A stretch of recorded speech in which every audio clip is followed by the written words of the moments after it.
Shalom, selamat pagi God Lovers. Senang kita mau memuji Tuhan, membawa hati kita, pujian kita untuk menyenangkan hati Dia. Kita percaya sepanjang hari ini kemuliaan Tuhan terus turun atas kita.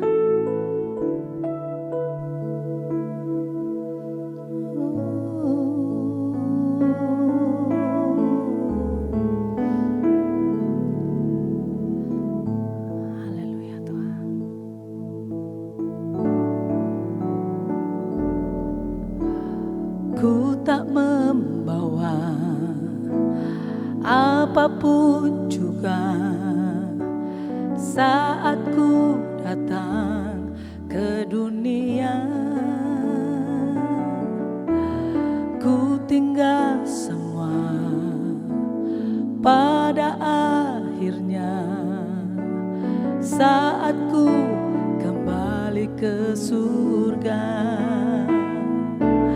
Inilah yang ku punya, hati sebagai hamba yang mau taat dan setia padamu Bapa. Kemanapun ku bawa, hati yang menyembah dalam roh dan kebenaran sampai selamanya.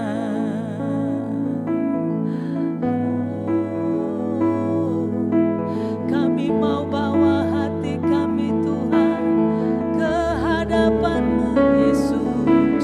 Ini hati kami Bapa, kami rindu kasih-Mu, Kau nyatakan di dalamku Tuhan.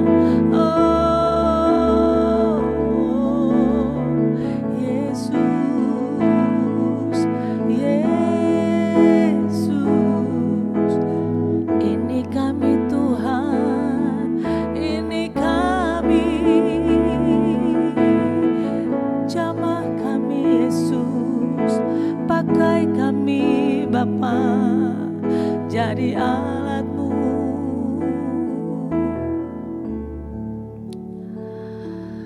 Inilah yang ku punya, hati sebagai hamba yang mau taat dan setia padamu Bapa.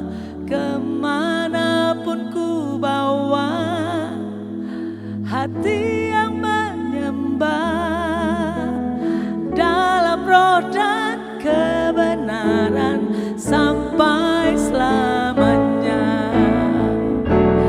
Inilah yang ku punya, hati sebagai hamba yang mau taat dan setia padamu Bapa.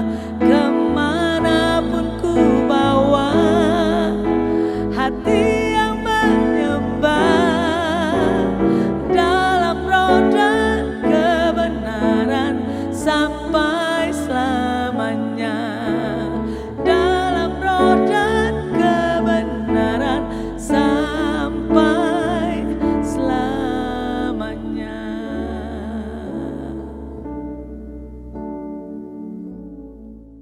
Shalom, God Lovers, apa kabar? Kita berjumpa lagi dalam program Word from Heaven.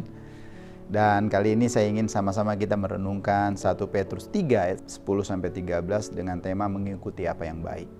Rasul Petrus menulis begini, siapa yang mau mencintai hidup dan mau melihat hari-hari baik, ia harus menjaga lidahnya terhadap yang jahat dan bibirnya terhadap ucapan-ucapan yang menipu. Ia harus menjauhi yang jahat dan melakukan yang baik. Ia harus mencari perdamaian dan berusaha mendapatkannya. Sebab mata Tuhan tertuju kepada orang-orang benar dan telinganya kepada permohonan mereka yang minta tolong. Tetapi wajah Tuhan menentang orang-orang yang berbuat jahat. Dan siapakah yang akan berbuat jahat terhadap kamu jika kamu rajin berbuat baik? Di sini Rasul Petrus mengutip Mazmur 34 ayat 14-18 yang berkata, jagalah lidahmu terhadap yang jahat dan bibirmu terhadap ucapan-ucapan penipu. Jauhilah yang jahat dan lakukanlah yang baik. Carilah perdamaian dan berusahalah mendapatkannya.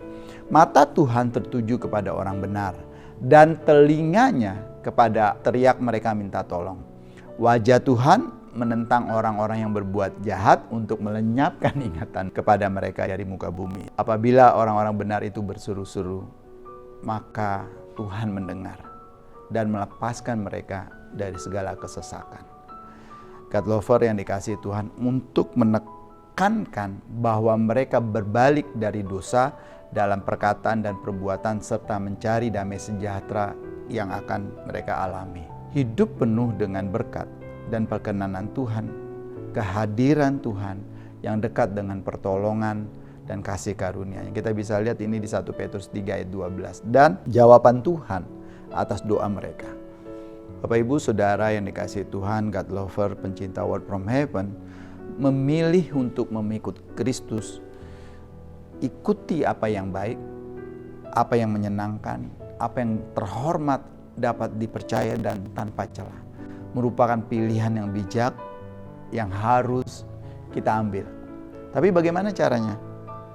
Dalam 1 Petrus 3 ayat 15-16 bacaan kita, Rasul Petrus menulis begini, tetapi kuduskanlah Kristus di dalam hatimu sebagai Tuhan, dan dengan hati nurani yang murni, supaya mereka yang memfitnah kamu karena hidupmu yang saleh di dalam Kristus menjadi malu karena fitnahan mereka itu.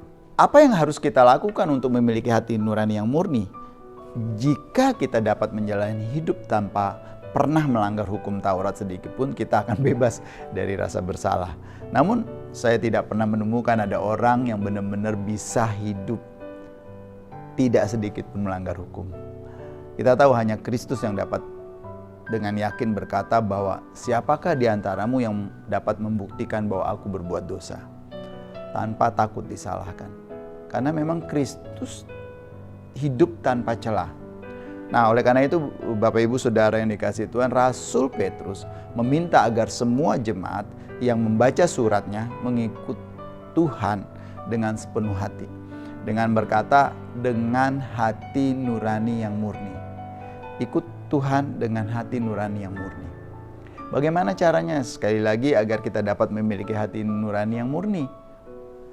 Dalam kitab Ibrani, penulis mengungkapkan bahwa Yesus Kristus dan kematian yang penuh pengorbanan adalah satu-satunya harapan untuk dapat memiliki hati nurani yang murni.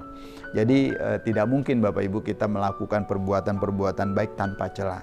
Melalui iman di dalam Dia, hati kita dikatakan dapat dibersihkan dari hati nurani yang jahat. Ini bisa kita lihat di dalam Ibrani 10 ayat 22 yang berkata begini, karena itu marilah kita menghadap Tuhan dengan hati yang tulus, ikhlas, dan keyakinan iman yang teguh. Oleh karena hati kita telah dibersihkan dari hati nurani yang jahat, dan tubuh kita telah dibasuh dengan air yang murni. Bapak Ibu Saudara yang dikasihi Tuhan, dan darahnya akan menyucikan hati nurani kita dari perbuatan-perbuatan yang sia-sia. Supaya apa? Kita dapat beribadah kepada Tuhan yang hidup. Ini di Ibrani 9 ayat 14. Bapak Ibu, God lovers, sekarang serahkanlah hatimu kepadanya. Ikutlah cara-cara yang Tuhan ingin kita melakukannya di dalam kehidupan kita. Dalam melakukan segala sesuatu, ikutilah caranya Tuhan. Dalam mengambil keputusan, dalam melakukan segala sesuatu, ikuti caranya Tuhan. Pilih apa yang Tuhan perintahkan kepada kita. Karena apa Bapak Ibu? Tidak ada Allah, berhala, atau gambar lain yang dapat menggantikan tempatnya di dalam hidup kita. Biarkan Kristus memerintah di tahta hati kita. Izinkan Tuhan memenuhi kita dengan kebenaran-kebenaran dan meminta kita melakukannya. Turutilah. Kita tahu ada perkataan yang mengatakan daging lemah dan roh penurut. Kita tahu daging kita memang lemah, tapi roh penurut itu kita buat untuk menuruti apa yang Tuhan inginkan. Sekali lagi Bapak Ibu Saudara yang dikasihi Tuhan, hati nurani yang murni adalah salah satu sahabat terbaik yang pernah kita miliki. hati nurani yang murni akan memberi kesempatan kepada kita melihat tangan Tuhan yang selalu terulur dengan penuh belas kasihan untuk mendampingi dan menyertai kita. Hati nurani yang murni akan menolong kita untuk terus-menerus belajar hidup taat di dalam kebenaran firman Tuhan. Oleh karena itu, jadikanlah firman Tuhan bagian dari hidup kita. Tuhan memberkati kita semua. Mari kita berdoa. Bapa dalam surga, kami bersyukur untuk anugerah Tuhan. Kami bersyukur untuk surat yang ditulis oleh Rasul Petrus yang mengingatkan kami kembali. Biarlah kami belajar untuk terus-menerus memiliki hati dan pikiran yang murni di dalam mengikut Engkau.